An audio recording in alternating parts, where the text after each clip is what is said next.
Bienvenidos a nombre del doctor Manuel Ramos Medina. La doctora Guadalupe Jiménez Codinash cursó la licenciatura en Historia y maestría en Historia en la Universidad Iberoamericana, el doctorado en Historia por la Universidad de Londres, Inglaterra, profesora e investigadora coordinadora de posgrado en Historia de la Universidad Iberoamericana desde 1971 a 1981. Fue directora del proyecto de archivos españoles en la Biblioteca del Congreso de Washington, D.C., de 1987 a 1991.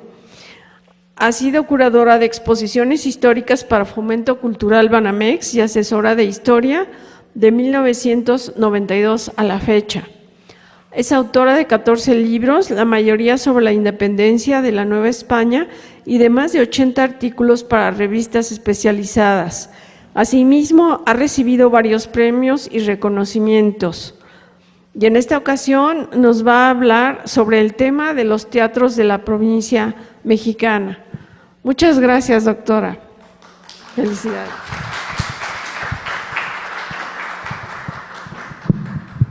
Bueno, en primer lugar, muchas gracias al Centro de Estudios de Historia de México, CARSO, por la invitación.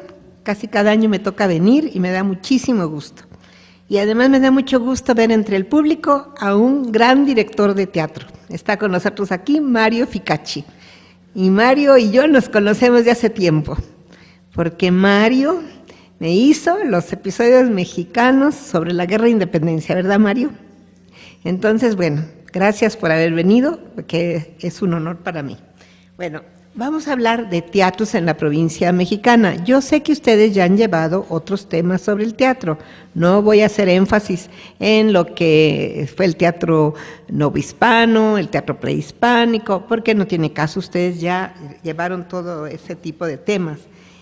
Yo quiero enfocar la idea del teatro en la provincia, pues históricamente cómo van apareciendo los teatros, los principales teatros en la República Mexicana. ¿Por qué? Porque en primer lugar, antes de llamarse teatros, en la época virreinal, y ojo que nunca me van a oír decir colonial, eso es un error garrafal, que lo seguimos repitiendo sin reflexionar. La Nueva España nunca fue una colonia. Los Estados Unidos sí fueron 13 colonias, pero la Nueva España, Perú, la Nueva Granada, no, es que la monarquía española no estaba hecha de colonias, estaba hecha de reinos, de virreinatos, de capitanías generales, de provincias. Entonces no existe realmente esa idea de colonia. Esto es a posteriori, que se le hemos puesto el nombre y no sé por qué, por inercia, no se le quita, pero es falso. Entonces vamos a ser muy cuidadosos. Bueno, qué gusto que viene la señora Tere. Bueno, veo caras conocidas y me da mucho gusto. Bueno, quiero decirles pues que vamos a hacer una especie de recorrido de cómo fue siendo el teatro. No se llamaban teatros, no porque no existiera la palabra, porque claro, el teatro viene del latín, y la palabra teatro del latín viene del griego que significa mirar, cosa que tiene mucho sentido para el teatro. Pero nosotros no vamos a usar esta palabra todavía porque les voy a explicar que lo primero que existió fue esto. Aquí tienen un corral de comedias, esto está en Taxco, Guerrero. Lo que había era que en los patios, en los corrales, a veces en los atrios o en algún recinto cerrado se hacía la obra de teatro, eran de quita y pon. De hecho, nosotros usamos mucho esas palabras de quita y pon. No había teatros propiamente dicho, un edificio destinado con ese nombre. No había todavía, van a ver cuándo va a haber. Después van a venir, después del corral de comedias, que este es el de los pocos que existen en la República, porque pues se han rehecho, sobre todo en el Festival Cervantino, y se han rehecho corrales de comedias como si para hacer los entremeses cervantinos, pero la verdad es que ya no existían en Guanajuato, sino que se han hecho ahora para esto. Aquí van a ver un coliseo de comedias. Este coliseo de comedias, por supuesto, la fachada no corresponde a donde se estableció. Aquí se estableció en Universidad 340 en la ciudad de San Luis Potosí el coliseo de comedias o Coligallo, ¿Por qué le llamaban coligallo?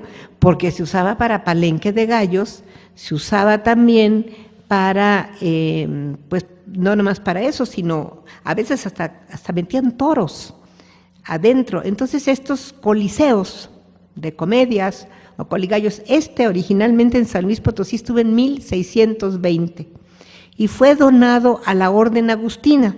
Los pobres agustinos no sabían que se habían sacado la rifa del tigre, porque estuvieron por 100 y tantos años tratando de venderlo y lo vendieron como 6 veces y nunca les pagaban y se los regresaban. Así que desde 1620 hasta 1796 lo vendieron y lo vendieron y lo vendieron y como no les pagaban, se los regresaban. Pues ellos eran los dueños del famoso coliseo donde había comedias. Básicamente así les llamaban, porque no solamente servían de comedia, servían de muchas otras cosas, pero la verdad que era algo pues muy sencillo y esta es hoy una escuela. Como la ven, no tiene ya ningún tipo de coliseo, pero ahí estuvo el coliseo de 1620. Ahora vamos a ver bueno, es lo mismo, nomás que véanlo de cerca y es el detalle del edificio. Sí, ahora sí viene el primer teatro que existió en el México independiente, ya con nombre de teatro, porque en la época virreinal todavía, hasta 1821, hasta el año en que se consuma la independencia, el Coliseo Nuevo estaba en la calle de Bolívar en la Ciudad de México y le llamaban Coliseo, no le llamaban teatro todavía. Había muchas obras que se presentaban, por supuesto que todas las obras famosas del teatro español, del Teatro de Oro, todas se presentaban y también, por supuesto, las obras de los franceses famosos, ¿verdad? También, pero él seguía usándose el nombre Coliseo. Bueno, me acuerdo muy bien que en 1821 estaban tan pobres los actores y los que trabajaban en el Coliseo que no podían ni pagar la luz, que era con velas, no se imaginen como algunos de los traductores de mi libro que pusieron que no tenían dinero para pagar la electricidad y desde ese día no firmé el contrato nunca de ese libro, porque como que la electricidad, para que vean que está el peligro de la traducción, ¿verdad? No, yo dije las luces no podían pagarlas y ellos pusieron la electricidad. Este teatro es el primero de México independiente, está en San Luis Potosí, ya se llama Teatro Alarcón, por Juan Ruiz de Alarcón, recuerden el gran dramaturgo y autor, también originario de Taxco, novohispano, era él, realmente su obra más importante la produce en España, pero era novohispano, y este es el primer teatro del México independiente, y el autor, el arquitecto, es Francisco Eduardo Tres Guerras. Ustedes se acordarán que es un gran arquitecto neoclásico. En San Luis Potosí, digo yo para mal de San Luis Potosí realmente, llega por ahí Tres Guerras en 1825 y se dedica a destruir el gran retablo barroco de la Iglesia del Carmen, que era bellísimo, y hace un altar neoclásico que parece pastel de Sambors, la verdad. Pero bueno, les dio porque decían que el arte noble era el neoclásico y el barroco era arte como si fuera pasado de moda, y lo arrasó. Y estando ahí haciendo esa maravilla, le encargan el teatro, y este es el Teatro Alarcón. Quiero decirles con tristeza que eso es la fachada, porque por dentro está destruido totalmente. Lo tiene un sindicato de mineros, pero lo tienen como si fuera una central camionera con ese tipo de butacas horrorosos, y yo siempre que paso por ahí, porque vivo muy cerca, media cuadra, pues solo hay gatos maullando que están ahí, no se usa casi. Yo ya llevo 3 presidentes de Conaculta que les pido, por favor, que lo salven, porque es el primero del México independiente, es del año 1827. Miren, así es, así era por dentro, de eso no existe nada. El Teatro Alarcón, existe una pintura en la Casa de la Cultura, allí, bueno, ya no es Casa de la Cultura, es Museo Francisco Cosío en San Luis, que así era por dentro. Yo creo que eso se puede rehacer y guardar de veras como joya el primer teatro de la República, pero no, desgraciadamente no se ha hecho. Bueno, ahora viene este teatro, el principal de Puebla. Fíjense en esto. ¿Por qué está aquí? Van a decir pues es muy posterior. Sí, sí es posterior, pero ¿qué creen? Es el único teatro que existe en el país que tiene la planta de un verdadero coliseo. Por dentro tiene la planta de coliseo. Ya no tenemos ningún coliseo auténtico, más que esto. ¿Alcanzan a verle el escudo real de la monarquía española allá arriba? Es el único teatro y está en Puebla, se llama el Teatro Principal, data de 1613 y su planta es la única que existe que corresponde a un coliseo novohispano. Ya no sigue, ahora se usa como teatro, pero en realidad por eso lo tengo aquí, porque es el único que tiene planta de coliseo. Aquí tenemos el siguiente teatro que se hace hoy en lo que sería Morelia. Curiosamente se hace el mismo año que cambia el nombre de Valladolid de Michoacán a Morelia, que es 1828. Este teatro, por supuesto, no se llamaba Melchor Ocampo, se llamaba Teatro o Coliseo todavía. Pero este teatro se va a llamar Melchor Ocampo porque en una función que estaba todo el público, se enteran con mucho pesar de los morelianos que acababan de asesinar a Melchor Ocampo, una partida de un grupo opositor a los liberales, y entonces al asesinar a Ocampo el público pide que se le ponga Melchor Ocampo. Es el siguiente en tiempo, porque está hecho en 1828, ¿verdad?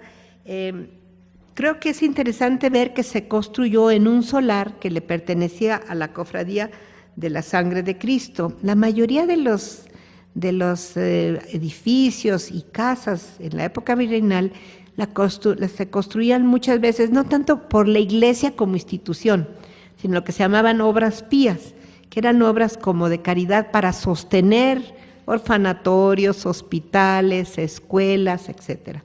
Bueno, por ejemplo, les voy a poner el caso de la casa donde vivió Hidalgo en Dolores, no era su casa. Él se va a vivir ahí en 1804 y pues por supuesto la abandona en 1810 y ya no va a regresar. Bueno, pero esa casa era de 7 obras pías, entre ellos de la Catedral de Valladolid. Entonces cuando vemos en los libros que le confiscaron su casa, pues no le confiscaron nada porque no era de él, era de una obra pía. Más bien después se convierte en cuartel realista esa casa y luego se va a vender, cuando ya se pudieron vender esas casas en el siglo XIX. Pero como les digo, no era de él, era de obras pías. Pues estaba hecha fue un solar y un edificio que se hizo por una cofradía y después se convirtió en el Teatro Ocampo, que es el segundo en tiempo en la República. Viene ahora el de Campeche. De Campeche, bueno, lo interesante de que se llama Francisco de Paula Toro, es que es el coliseo más antiguo, el lugar donde estaba el coliseo más antiguo de la península de Yucatán, está ahí, ¿verdad? Este teatro, ya con nombre de teatro, fue realizado sobre donde estaba el coliseo en 1833, es el siguiente en tiempo. Y el diseño de este teatro está hecho por un francés que se llamaba Teodoro Journoud. Y él estaba en la cárcel, el arquitecto, y de ahí diseñó este teatro que está en Campeche. Vamos a ver el que sigue. Este teatro también muy afrancesado, el Francisco Javier Clavijero, en Veracruz, se construye en 1834-1835. Está hecho por un ingeniero italiano que se llamaba Juan Bacelli. Y está construido sobre las ruinas del antiguo Coliseo de Nava, que era de 1777. El Coliseo se había incendiado en 1819, lo vuelven a rehacer y se vuelve a quemar, y se quema este teatro de 1834-35 para rehacerse, como lo ven ahora, en 1902 por el gobernador Teodoro Dehesa, que por cierto era antepasado de nuestro famoso cronista Dehesa, que se acuerdan que escribía en Reforma y que ya murió. Bueno, él eran de origen veracruzano y pues ven el estilo, como lo ven, es de un italiano. Está en Veracruz. Ahora, el que sigue, que es el Teatro Hidalgo en Colima, en 1858, en plena guerra de Reforma, los liberales proponen que se haga este teatro en Colima. Se empieza a hacer y va a terminarse su construcción hasta 1871. Es un teatro pequeño, pero ya vean, ya lleva el nombre de teatro, porque les digo que esto ya se había quedado fijo. El que sigue, que es de 1871 a 1873, es el Teatro Ángela Peralta en San Miguel de Allende. San Miguel de Allende se llama así también desde 1828, era San Miguel del Grande, pero se le va a poner de Allende por Ignacio de Allende. Este teatro es el único que tiene San Miguel todavía, es pequeño, pero se llama Ángela Peralta porque quien estuvo allí en su inauguración es Ángela Peralta, el llamado ruiseñor mexicano. Ella lo estrenó y por eso se le llamó así. Fíjense en esta fachada neoclásica. ¿Saben quién la hizo? La hizo un albañil que se llama Seferino Gutiérrez.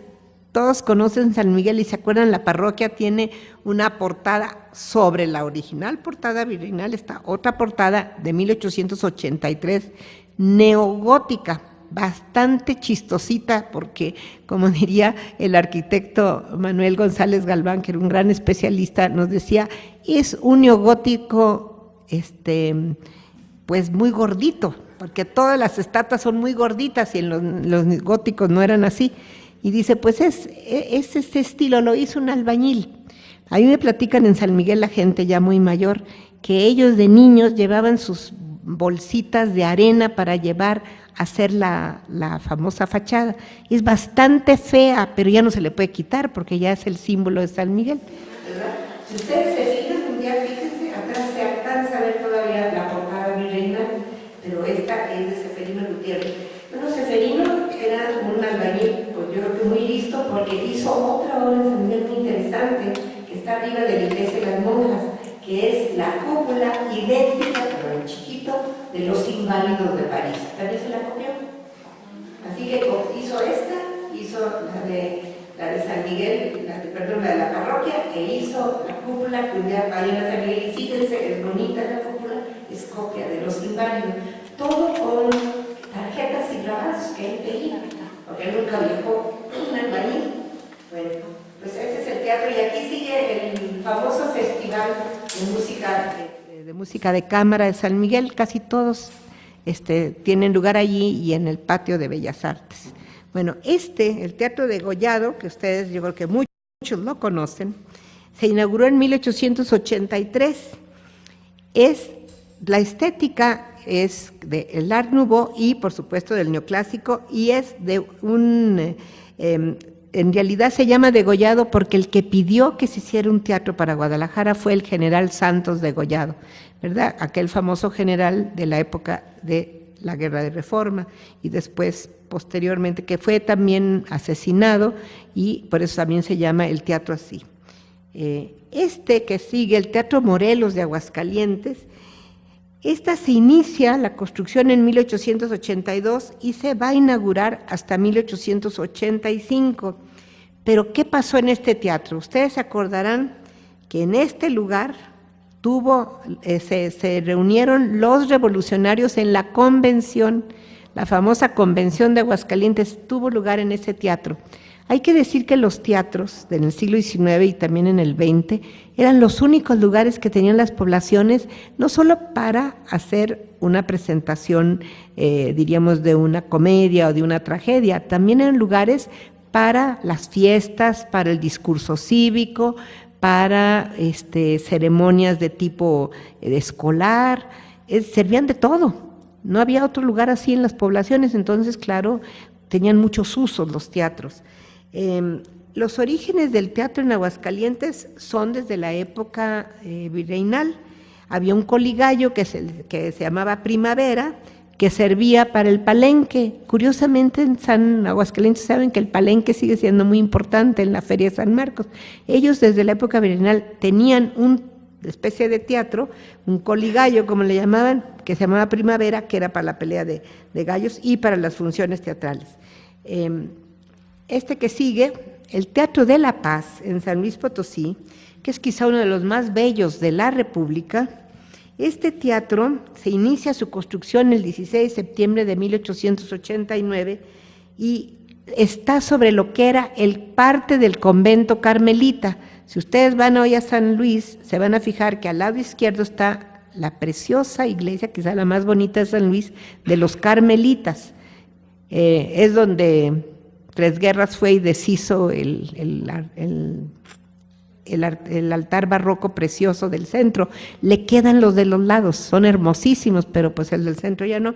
Bueno, allí estaba el convento y llegaba, diríamos, hasta la que hoy es la calle Universidad, que sería después a su lado, aquí del lado derecho ven un edificio moderno. Bueno, es una cuadra muy pequeñita y luego sigue Universidad. Todo eso era el convento carmelita que se destruyó y ahí se construye el teatro. El lado derecho del teatro, donde se va a construir, estaba la penitenciaría, no donde hoy está, donde estuvo Madero, que es en otra zona de la ciudad. Allí estaba una penitenciaría también. Pues ahí se va a construir. Es un teatro muy grande, tiene un cupo para 1,450 espectadores, y hay que acordarse qué sucedió en ese teatro muy importante. Les recuerdo que en febrero de 1901 se reúne ahí la primera convención nacional del Partido Liberal Mexicano, el PLM.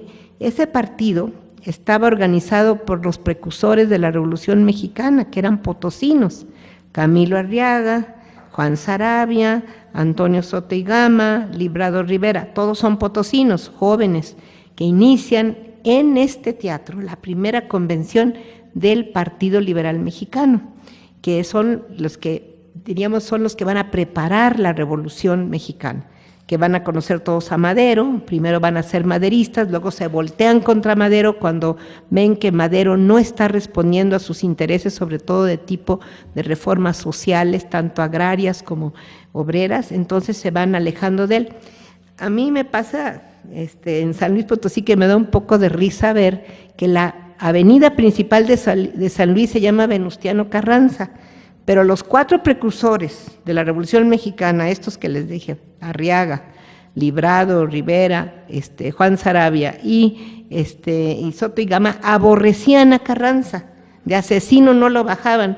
Pues ahora los pobres, después de su muerte, la principal calle de San Luis se llama Carranza. Yo digo, bueno, si estos precursores hubieran sabido lo que iba a pasar, le cambiaron el nombre a la calle, se llamaba Avenida El Centenario, por 1910, y es una calle preciosa, bueno, muy descompuesta en los últimos años, con Burger Boys y esto. Había unas casas preciosas en San Luis, todas están destruidas y convertidas en Chili's, en McDonald's, en todo ese tipo de cosas. Está muy triste esa calle, pero en fin, era la más bonita antes de San Luis. Este congreso que tuvo lugar en 1901 fueron, fíjense, estaban rodeados los del Congreso, los de la Convención del Congreso Liberal de 1901, por patrullas del 15º Batallón del Ejército. Todos los rodeaban. Fueron 6 días de congreso. Allí es interesante porque estuvieron los Flores Magón, estuvieron todo este grupo de gentes. Hoy está así, igual, por fuera, por dentro está horrible. A alguien se le ocurrió en los años 60 destruir toda la parte de adentro y hacerle unas butacas espantosas, horribles, feísimas, y hoy está así, desgraciadamente. Bueno, que se llama el Ricardo Castro en Durango. Ustedes saben que Ricardo Castro es un gran músico de Durango, ¿verdad? Es del siglo XIX, tiene unos valses preciosos. Está construido por un arquitecto de Estados Unidos, Jorge King, y el modelo de este teatro está en Cracovia, en Polonia. Está copiado del teatro de Cracovia en Polonia. Bueno, está en Durango, pero como lo pueden ver, es del siglo XX. No sé la fecha exacta, son de los principios del XX. Este auditorio está en una antigua capilla de San Agustín en Chiapas, pero está hecho como teatro ya en el siglo XX. Se llama la Sala Hermilo Novelo, en la Casa de la Cultura. No, perdón, este es el de José Manuel Rojas en Chiapas. Pertenece hoy a la Escuela de Derecho de la Universidad Autónoma de Chiapas, que está al lado en el ex colegio jesuita, que se llamaba Colegio Jesuita de la Limpia Concepción, y el teatro se ha quedado en esta antigua capilla de los agustinos. Bueno, la que sigue también es lo mismo, es un antiguo, es el exconvento de San Agustín en Celaya, pero se ha hecho allí en el siglo XX una sala Hermilo Novela en la Casa de la Cultura de Celaya. ¿Por qué estos conventos sirven mucho para teatro? Por su acústica. Recuerden que son muy altos y tienen naturalmente buena acústica. Entonces han servido, qué bueno que se usen así, ¿verdad? Este teatro de la ciudad en Fresnillo, Zacatecas, es interesante en su construcción porque en realidad en 1902 fue el segundo cine que se estableció en la República Mexicana. El cine llega a México por 1896, las primeras películas, y los teatros muy rápidamente se van a convertir en cinematógrafos, ¿verdad? Por ejemplo, el Teatro Larcón de 1827 en San Luis fue cinematógrafo. Sí, porque va a ocasionar una gran emoción del cine. Al principio, en las plazas públicas ponían unas pantallas y ahí daban cine público, pero después van a meterse a los teatros, y este va a ser el segundo cine de la República. Este teatro que todos conocerán, el Teatro Juárez de Guanajuato, está hecho en 1905. La gente se imagina que es más antiguo y que es del siglo XIX, no, es del siglo XX. Tiene mucho del estilo Art Nouveau. Recuerden que el Art Nouveau es primero y el Art Deco es después, ¿verdad? Este es el el teatro es de los más llamativos de la República por su decoración, pero es de 1905. Ahora con el Festival Cervantino se usa mucho, ¿verdad? Este que vamos a ver aquí es el Teatro Pion Contreras de Yucatán. Este teatro está construido en los terrenos del Colegio de San Javier y en los terrenos de la Iglesia de la Tercera Orden, es decir, de los franciscanos. También es de 1908, es de la primera década del siglo XX. ¿Por qué se los pongo en este orden? Bueno, pues porque yo creo que vamos viendo cómo van apareciendo por toda la República. Yo creo que muchos lo conocen, el Teatro Macedonio Alcalá en Oaxaca. Es uno de los más destacados del país. Fue inaugurado en 1909 y se convirtió también en cine por muchos años y se recuperó hasta el año 1976, porque duró como cinematógrafo. Quiero decirles que muchos de estos teatros, el Teatro Alarcón, por ejemplo, y varios de estos, fueron muy lastimados durante la época de la Revolución, al grado de que se convirtieron en casi como lugares, por ejemplo, para tandas de muy baja estofa, verdaderamente muy degradantes y estuvieron muy maltratados. Y en el siglo XX, ya a finales, en muchos sitios se empezaron a restaurarlos. Es el caso del Alcalá, que se restablece en 1976, ¿verdad? Y que es el Teatro Victoria en Durango del año 1910, está en el sitio de un palacio de un noble de Durango que había establecido en su palacio el 4 de febrero de 1800 un coliseo, que después se va a convertir en teatro, con la Andrómaca de Racine, de este dramaturgo. Pero esto es lo que queda y se volvió a acondicionar y se inauguró en 1910. Bueno, aquí se terminan los principales teatros que creo que son los más importantes del país. No es que no haya muchísimos más, hay muchísimos, pero quizá estos son los más significativos y los que a las poblaciones de cada sitio les traen mayores recuerdos, con los que están más unidos. No vimos, porque no sé cómo es que se me traspapeló, el Teatro Iturbide, hoy Teatro de la República en Querétaro. El Teatro Iturbide es el teatro que todavía en 1867, como ustedes se acordarán, es el sitio donde se hace el juicio del general Miguel Miramón, del general Tomás Mejía y del emperador Maximiliano. Maximiliano estaba muy enfermo y no fue al juicio, nunca estuvo. Nada más estuvieron allí en la sala, bueno, en el foro del teatro donde fue el juicio, estuvo Miramón en unos banquitos que están hoy en el Museo Regional de Querétaro y en el otro banquito Tomás Mejía. Les digo, allí se dicta la sentencia de muerte que va a ser realizada el 19 de junio de 1867, pero Maximiliano por enfermedad nunca estuvo. Bueno, les digo esto porque después hay que recordar que en ese teatro, como también había sucedido en 1857, antes de que pasara el juicio de Maximiliano, se había discutido y se había proclamado la Constitución de 57. Y después se va a discutir y proclamar la Constitución de 1917. Todavía están los lugares donde se subían los oradores para cada uno dar sus pros y sus contras para cada artículo. Son de madera y ahí están las tribunas, que de hecho me las prestaron, muy buenas gentes, me las prestaron para una exposición en el Castillo de Chapultepec, cuando quise hacer una réplica de cómo era el Congreso en la Ciudad de México, en el Palacio Nacional. Estuvo el Congreso hasta 1872, que se quemó la sala del Congreso en el Palacio Nacional, pero como habían estado allí en unas tribunas parecidas, ya no las conocemos, las originales, me las prestaron los de Querétaro, para que yo me acordara cómo eran, dónde hablaban pues los legisladores, y nos las trajimos de Querétaro, porque es el único teatro que las tiene todavía, sus tribunas para los legisladores. Yo los invito a que cuando viajen vayan a los teatros estos de provincia, porque tienen mucho sabor. Son muy hermosos, muchos están construidos sobre lugares más antiguos, como les decía, sobre coliseos, sobre coligallos, como es el caso de San Luis. Bueno, pues lo bonito de eso es que el teatro para nuestros antepasados del siglo XIX era importantísimo, era como la diversión más importante.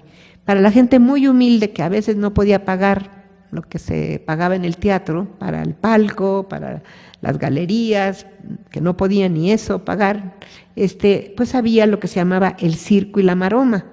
La maroma son carpas, en donde se presentaban pequeñitas obras teatrales, casi todas de broma, y eran como carpas de quita y pon también. Allí empezó Cantinflas. Cantinflas no empezó en teatro, empezó en carpas, en una maroma. Entonces hay todavía ese dicho que todos sabemos, circo, maroma y teatro, pero el teatro es el más elegante y era, diríamos, la diversión número uno para la población mexicana, pues que tenía alguna posibilidad de pagar los costos. A mí me duele, por ejemplo, mucho, no les hablé de ningún teatro del Distrito Federal porque no me tocaba. Yo sé que les van a hablar en otras pláticas. A mí me tocaba solo la provincia, pero quiero decirles que el que más me ha dolido su destrucción es el Teatro Santana o Teatro Nacional, que era hermosísimo y estaba en lo que hoy es la calle de Bolívar con 5 de Mayo. Allí estaba. Lo que pasa es que para abrir la calle 5 de Mayo en 1901, en la época del Porfiriato, se destruyó totalmente uno de los mejores teatros, no solamente de México, era de los mejores teatros del mundo, era precioso.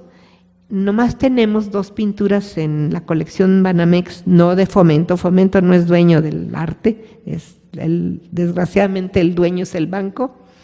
Eso significa Citibank, ya no digo ni Banamex, ¿verdad? Bueno, para desgracia nuestra, Fomento no es dueño de la colección de arte, ni de las casas, ni nada. Fomento es una AC, es una asociación civil y no es dueño de nada de eso. Nosotros tenemos que pedirle prestado estas cosas al banco, ¿verdad? Bueno, ellos tienen 2 cuadros, que es lo único que queda, como era el Teatro Nacional, donde se inaugura el 15 de septiembre a las 7 de la noche, se toca por primera vez el himno nacional mexicano en 1854, allí se toca, allí estaba el propio Francisco González Bocanegra, que es el que dice la arenga, es en el programa, hablando del himno, que ahora sí ya se ha convertido, ese era el premio, nunca se ofreció dinero, hay que ver la convocatoria.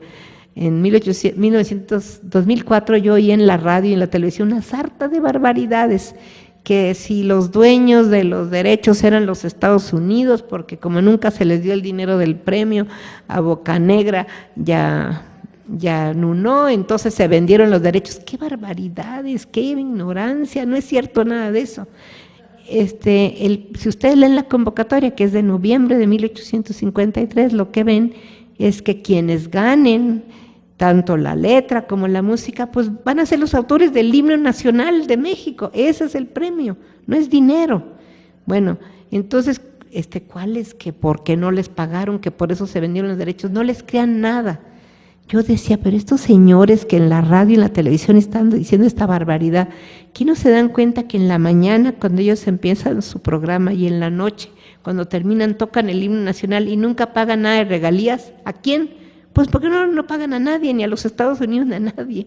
Pues porque es del país. Esto se hizo como el primer concurso hecho por el Ministerio de Fomento, que lo dirigía un gran liberal, Miguel Lerdo de Tejada, que era el ministro de Fomento de Antonio López de Santana. Porque a veces también pensamos que Santana era un súper conservador. No, tenía hasta radicales liberales en su gobierno, entre ellos a Miguel Lerdo de Tejada. Él era el que convoca en noviembre para que tengamos himno, porque no teníamos más que marchas y otros que habían propuesto algunos himnos que no habían tenido mucho éxito. Este es un concurso nacional organizado por el Ministerio de Fomento. Van a llegar 25 composiciones, entre ellos de una sola mujer. Hay una mujer entre las 25, diríamos, poetas que mandan su letra, y el 5 de febrero de 1854 en el Diario Oficial se da a conocer quién es el ganador y aparecen por primera vez publicadas las 10 estrofas del himno nacional. Bueno, con esas 10 estrofas se avisa al público que dan 60 días para que los músicos que quieran competir manden la música, pero puesta a esa letra que ya ganó. No es cualquier música, la música tiene que poder cantarse esa letra. Llegan 15 partituras, de las cuales una es de un famoso compositor italiano, no es cualquiera, era el director de la compañía de ópera que estaba aquí en México en ese momento, la compañía italiana. Bueno, pues él también manda su composición y va a perder, va a ganar un jovencito de 29 años que se llamaba Jaime Nuno. Cuando yo estaba haciendo la exposición en el Castillo de Chapultepec sobre los 150 años del himno, gracias a Dios me encontré en 2 archivos diferentes, porque partieron el expediente del Ministerio de Fomento. Uno está en un archivo y la otra parte está en otro archivo, pero los logré juntar y ahí vi quienes habían perdido. Entonces le pedí a don Carlos Esteva, de la Orquesta Clásica de la Ciudad de México, que por favor me las tocara para saber por qué habían perdido. Entonces me las tocó todas y uno se da cuenta por qué perdieron. ¿Saben qué? No se puede cantar la letra, no se puede. Uno parece una marcha preciosa, pero militar. El otro parece, no sé qué, parece una polca. El otro parece vals, pero no se puede cantar bien la letra de Bocanegra.